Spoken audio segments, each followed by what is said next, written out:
I'm Alex. I furnish technicians, electrical engineers, and all security personnel with the necessary knowledge and skills in installation and safety. And that's why in this session, I'm going to focus on health and safety measures in security system installation. Remember, when we say security system installation, we are referring to installation of parameters that ensures that threats are managed or handled on site or even in our premises. And by doing that, it's good also to focus on the safety of the team that is installing, that's the technician, engineers, electricians, and all sort of people who are doing that. And also to focus on the safety of the infrastructure, that is the security system itself in the building and the environment around which the system is installed. Be with me as I take you through the important aspects of safety and health. First, we start by identifying hazards and risk mitigation. Remember, it all starts with the hazard, something that can cause harm.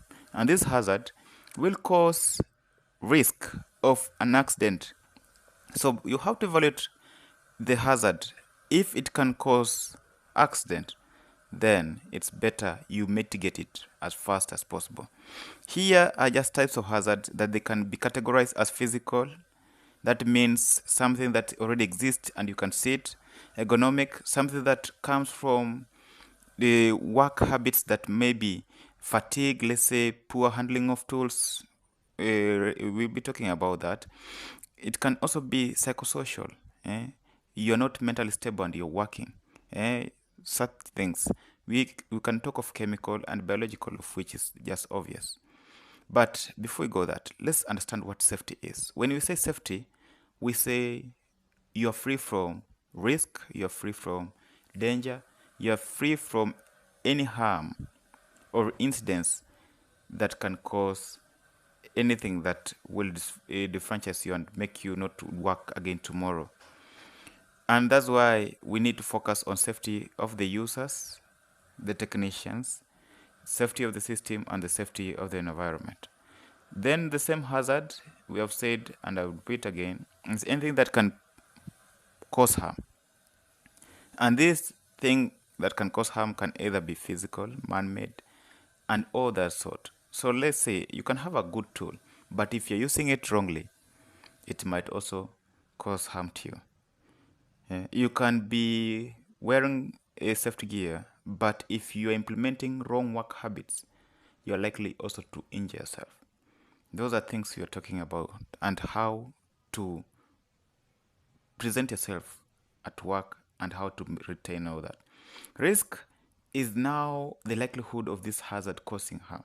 Some of the hazards might not be eliminated, but you can prevent yourself from any harm that will come from it. That's why it's important to assess the likelihood of the hazard to cause harm. That's the risk. And then compliance. Compliance here is being at par with the standards. When we say following rules and regulations, you follow the rules and regulations. Let's talk of compliance. When you're still talking about compliance, there are things we need to comply with. First, we start with what called the statutory regulations. These statutory regulations, these are legal documents that tells us what to do.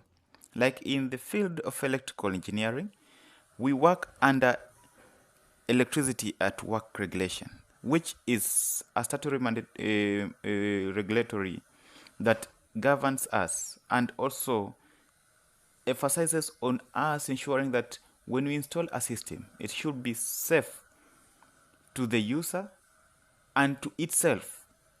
So any system that installed must be safe, meaning free from danger. It's because of that we have other legal documents or regulations. Now these are enforcing regulations. We call them non-statutory regulations. They guide us. They tell us how can we comply with the electricity at work regulation. And that's why we have documents like IEE regulations, the 17th edition. We have the IET wiring regulations or the BS 7671 datasheet that gives us regulations on how we can do wiring and installation of systems.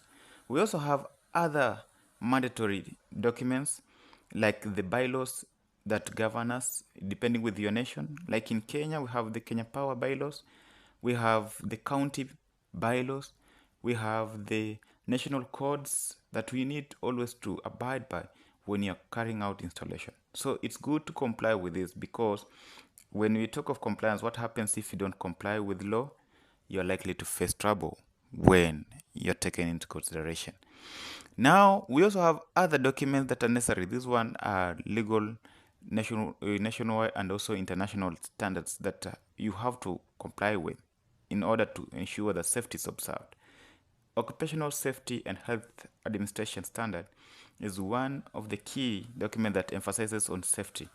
And this safety is not only for the safety of the user or the technician team, but also the safety of the user system and the environment. Even though the environment is catered on for install, but it's good that we comply with OSHA at all means. That's why when we talk of compliance with the OSHA, we need to know to understand on PPEs, that is personal protective equipment, who is to provide and who is to maintain. Even if you're provided with PPE, you should know how to don it, how to wear it properly. We talk of safety training. It's good that you're taken through certain training. In case of danger, how do you get yourself from harm? That is things like fire drills, things like how to conduct first aid in case, all those. Also, it's good to carry out labor inspection. There are people who will work under supervision, ensure they're under supervision. There are machines that should run with proper supervision, ensure it's done by that. So those things are things we observe in safety. So even when you're carrying out security system installation, you're installing a fence, you're installing maybe a CCTV camera, you're installing a biometric system, you have to ensure that you're complying with all this. Talk of another document, a very important document. This one only comes in if you neglected to observe occupational safety. But remember, this one ties too much on insurance. The Work Injury Benefit Act ensures that everyone has the right of compensation in case of injury, in case of you get harm. That's why we emphasize that as you do this, you follow the proper reporting, you follow the proper code, because if an insurance company had insured you in condition that you have to wear safety gear, and you were maybe injured when you're not wearing safety gear or not on site, this might not apply to you. So ensure we comply by this. And that's why the issue of reporting and the issue of compliance is very important to make sure that this WIBA Act is also implemented. Quickly on environment management and coordination, it's important that we manage and ensure that our environment stays safe even after we have installed our system. That's why we are here, we'll be talking on how we can handle our waste. We understand that some toxins that cannot be placed or dumped anywhere. In a secure system, we have things to do with cable seal, we are dealing with batteries, we are dealing with sensitive sensitive equipment that can cause also harm to the environment. It's good to handle it with proper care. Minimizing the impact of drilling and wiring, especially we deal with when you're dealing with the installation of security system. In most cases, we do when the building is already furnished, is at the finishing level. So minimize drilling because the vibration and the noise and all those kind. Protect the local ecosystem by adhering to the strict waste management. That's very important. Personal protective equipment, I won't venture much into this because all electrician and technician are aware of this. So ensure you put this. My emphasis is that understand how to put on proper gear. You're wearing an overall, ensure it's properly, it fits your body, and also it suits the purpose. Avoid many pockets on the overall in that manner. On the health and safety issues, again, I will talk of the safe work habits. This is the one that results into what we call the ergonomic hazards.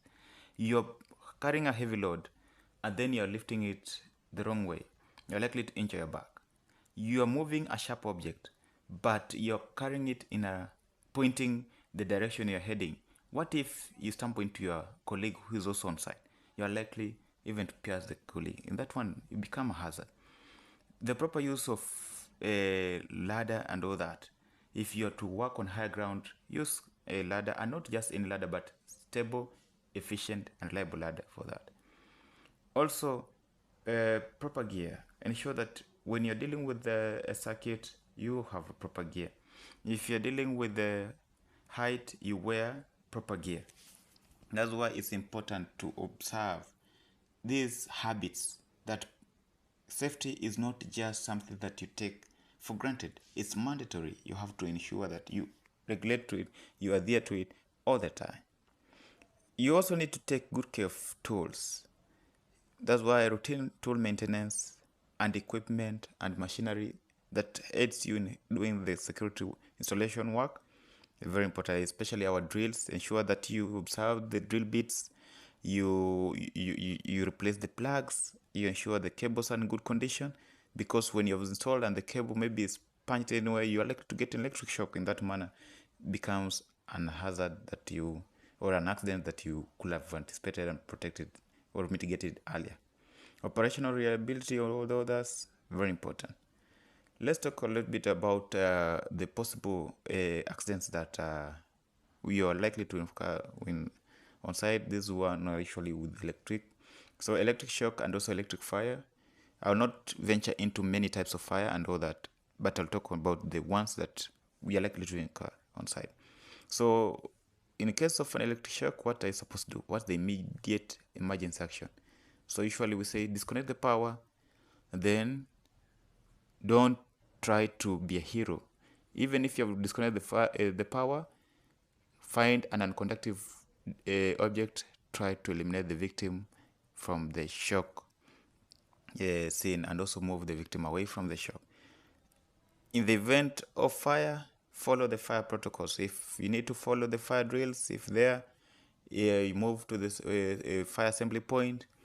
If the fire is something you can fight, use the right extinguisher to do it, and all that. First aid response for the people who have experienced such, very important.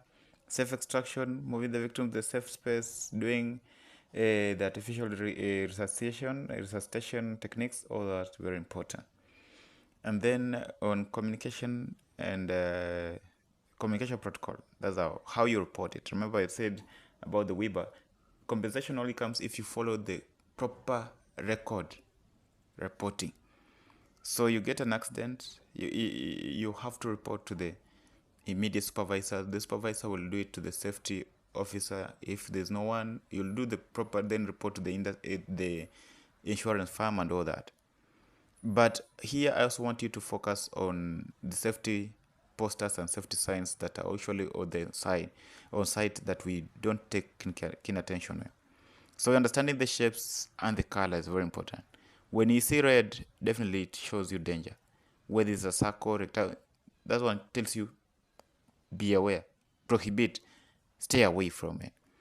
Yellow is precautionary. It means you can continue but with caution. Green, it's safe.